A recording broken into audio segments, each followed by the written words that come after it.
تو ہم نے دنیا میں مستقر بنایا وہ چند وقتوں کے لیے. وَمَتَاعٌ إِلَىٰ حِينٍ، متاع کہتے ہیں فائدے کو. فائدہ ہے کب تک؟ إِلَىٰ حِينٍ، ایک وقت مقررہ تک. اب سوال ہے یہ فائدہ کیسا ہے؟ میرے بھائیوں اور میری ماؤں بہنوں ذرا توجہ رکھنا. متاع فائدے کی چیز کو کہتے ہیں، یہ اس کا ترجمہ ہے. لیکن عربی زبان میں متاع کسے کہتے ہیں؟ عربی زبان میں متاع کہتے ہیں سروچے کو، جس سے برتن مانجے جاتے ہیں. جیسے ہم سرائکی میں کہتے ہیں سبی، جس سے ہم برتن مانج لیتے ہیں، اسے عربی میں متاع کہتے ہیں. امام اصمعی رحمہ اللہ یہ لغت عرب کے امام ہیں. انہوں نے عربی زبان اپنی ماں سے سیکھی، عرب تھے، لیکن اس لفظ کو کیسے بولا جائے اس کے لیے دیہاتوں میں اپنی زندگی گزار ڈالی اور ایک ایک جگہ جا کر زبان عرب کا استعمال سیکھا. میں مثال دیتا ہوں، توجہ رکھنا. ایک ہے ٹیشو دے دو، آپ نے ٹیشو دیا، میں نے استعمال کر لیا. اب یہ لفظ میں دوسری جگہ بولتا ہوں، فلاں آدمی نے اپنے نوکر کو ٹیشو سمجھ رکھا ہے. نوکر تو انسان ہے، ایک ٹیشو یہ ہے، ایک اسے ٹیشو سمجھا ہوا ہے. تو جب استعمال ہوگی نا زبان کہیں، وہ بندہ سمجھے گا کہ اس ٹیشو کا معنی اسے صرف کام کے وقت استعمال کرتا ہے، باقی اس کی غمی خوشی میں شریک نہیں ہوتا، اس کی تکلیف اور اس کی راحت میں اپنے آپ کو نہیں شامل کرتا. اس نے اسے فضول سمجھ رکھا ہے. اب لفظ ٹیشو ایک ہے، باتیں دو ہو گئی ہیں.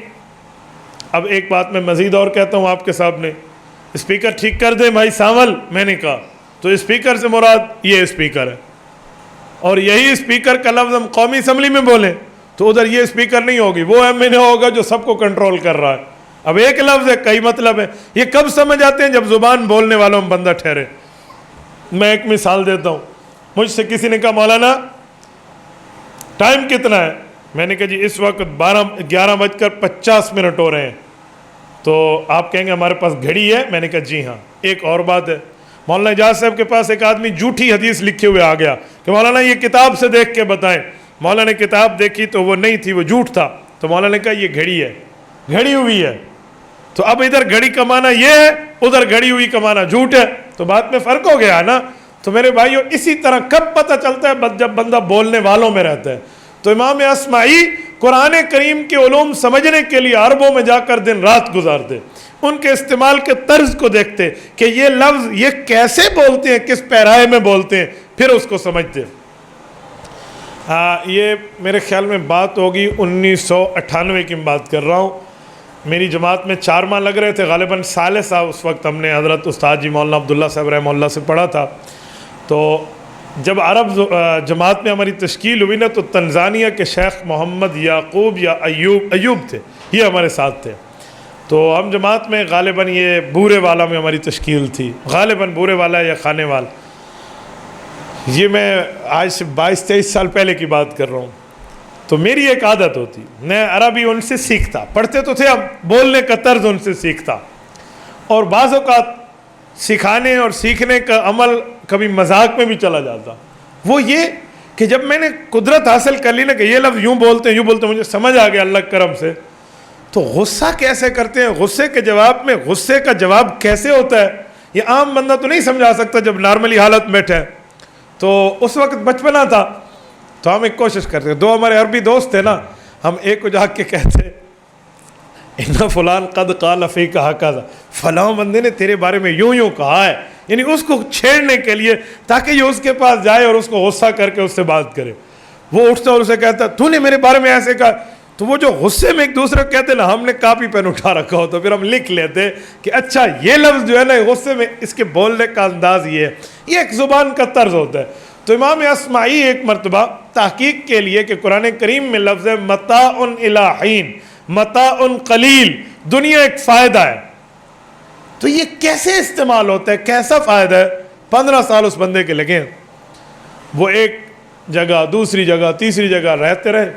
کہتے ہیں ایک دن ایسا ہوا، میں اپنے ایک دیہاتی دوست کے گھر میں رہ رہا تھا، دیہاتی ماحول تھا، تو میں اس گھر میں بیٹھا ہوا ہوں اور ان کی چہل پہل چل رہی ہے. ان کی اہلیہ ایک جگہ ہے، گھر کے ایک جگہ ہم ہیں، وہ علیحدہ ہے. تو اسی اثناء میں ایک کام ہوا، وہ یہ ہوا کہ بچہ ان کا رونے لگا. تو جو خاتون خانہ ایک وقت میں 3 کام کر رہی تھی وہ پریشان ہو گئی. نمبر 1 ہنڈیا پکا رہی تھی، سالن.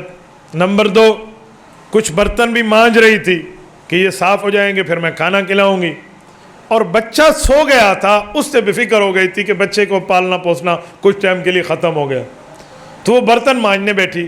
اتفاق سے برتن جو تھا وہ گوشت والا تھا، اس کو بوٹی وغیرہ لگی ہوئی تھی، تو اس نے برتن کو سروچے سے مانجا، اتنے میں بچہ رو پڑا۔ بچہ رویا تو اب ماں نے کیا کیا، ادھر وہ ہنڈیا کا بھی خوف تھا کہ کہیں یہ ابل نہ پڑے، تو وہ اٹھی اور بچے کے پاس گئی، اس کو دلاسا دے رہی تھی۔ اسی اثنا میں وہ ہنڈیا ابلی، اور اس کے اوپر جو ہم جیسے چھونی کہتے ہیں نا، وہ چھوٹا سا ڈھکنا، وہ جو ڈھکن پڑا ہوا تھا نا، وہ اٹھا اور اڑ کے دوسری جگہ گیا۔ کتا جو ہوتا ہے نا، کتا، اس کو گوشت کی، بلی کو، ان چیزوں کی خوشبو کی حس بڑی تیز ہوتی ہے، ان کو سمیل آ جاتی ہے دور سے۔ آپ چیونٹی کو دیکھیں نا، ادھر والی چیونٹی ادھر کی مٹھائی پر لائن بنا کے آ رہی ہوتی ہیں، ان کی حس بڑی تیز ہے۔ ایک کتا کونے میں بیٹھا تھا تو بھوکا تھا، تو اس نے جب گوشت کی بو سونگی نا، جو سروچے میں اس نے صاف کیا، تو وہ دوڑتا ہوا آیا، اس نے آ کر اس سروچے کو اٹھایا اور وہ بھاگ گیا۔ اب جو ماں تھی نا، وہ بچے کو کیسے چھوڑ سکتی تھی؟ تو بچے کے ساتھ ماں بیٹھی ہے، تو ماں نے آواز دے کر، اس بیوی نے آواز دے کر اپنے شوہر کو ایک جملہ کہا، اور امام اسماعی تو ویسے شوہر کے ساتھ بیٹھے ہوئے ہیں، تو انہوں نے ایک جملہ سمجھا اور قرآن کریم کی آیت حل ہو گئی۔ اس نے کہا یا زوجی جاء القلب ودمدمت القدر واخذ المطا وتعال الى الجبل۔ کہا تھوڑا غور تو کرو، دیکھو مہمانوں میں بیٹھے ہو، نے بچے کو دیکھنے آئی ہوں، بچہ روا ہے، کتا آیا ہے اور اس نے سروچے کو اٹھایا ہے، اسی اثنا میں ہماری ہنڈیا ابلی ہے اور اس کا جو ڈھکن تھا وہ گر کر دوسری جگہ چلا گیا ہے اور کتا پہاڑ پہ چڑھ گیا ہے، ذرا دیکھو تو صحیح۔ تو وہ گھر کے باندر بھاگ کے گئے، انہوں نے معاملات کو کنٹرول کیا۔ جب واپس آئے تو امام اسماعی رحمہ اللہ خوش بھی تھے، خوشی میں آنکھوں میں آنسو بھی تھے۔ تو میزبان نے پوچھا کہ کچھ برا تو نہیں ہوا؟ میں تو گھر والی کے کہنے پہ چلا گیا، تھوڑا ایمرجنسی تھی۔